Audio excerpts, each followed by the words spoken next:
വേടൻ എന്ന പേരിന്റെ ഉപയോഗം. റാപ്പർ വേടൻ നോട്ടീസ്. വേടൻ എന്ന പേര് ഉപയോഗിച്ച് റാപ്പ് സംഗീത പരിപാടി നടത്തുന്നത് നിരോധിക്കണമെന്ന് ആവശ്യപ്പെട്ടുള്ള അപേക്ഷ സ്വീകരിച്ച് കൊല്ലം മുനിസിഫ് കോടതി ഗായകന് നോട്ടീസ് അയച്ചു. എന്തിന് ഈ പേരാരെങ്കിലും പിടിച്ച് കടിച്ചോ? ഇതൊന്നാണ് നീ കുത്തിരുന്ന അത് മുഴുവൻ വായിച്ചോട്. അതായത് വേടൻ എന്ന വിളിപ്പേരിലൂടെ വേടർ സമുദായം നേടിയെടുത്ത സംഘടനാ ശക്തിയെ പരസ്യമായി ചൂഷണം ചെയ്യുകയാണെന്നാണ് അവർ പറയുന്നത്. വല്ലാത്തൊരു കഷ്ടാത്തത്. ഇങ്ങനെയാണെങ്കിൽ ഇപ്പൊ ആർക്കും ഒരു പേരിടാൻ പറ്റാത്ത ഒരു അവസ്ഥയാവും. ഈ ആകാശമിഠായി പറഞ്ഞ ഒരാളെ നിങ്ങൾക്ക് ആർക്കെങ്കിലും അറിയോ?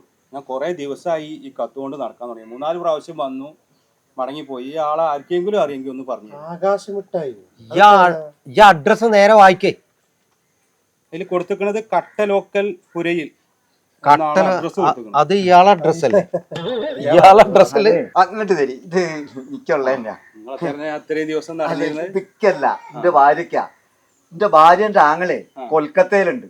അവിടെ നോക്ക അയച്ചതാണ് ഈ കത്ത്. അല്ല, അപ്പൊ നിങ്ങളെ ഭാര്യന്റെ പേര് ആകാശമിഠായി എന്നാണോ?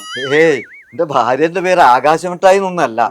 പക്ഷേ ഓളെ പേര് പറഞ്ഞാൽ അത് വലിയ കുടുക്കായി പോവും. അതെന്താ? അതിപ്പോ പറയാൻ പറ്റൂലല്ലോ. അതുകൊണ്ടല്ലേ ഇങ്ങനെ ഒരു പേര് എഴുതി അയച്ചത്. അതാ എന്തുകൊണ്ടാണ് പറയാൻ പാടില്ലാത്തത്? അതെ, ഓളെ പേര് ജാനകീന. അത് പറഞ്ഞ കുടുങ്ങി പോകൂലേ? ജാനകിയോ? കുടുക്കി ചോദിച്ചാ പോലെ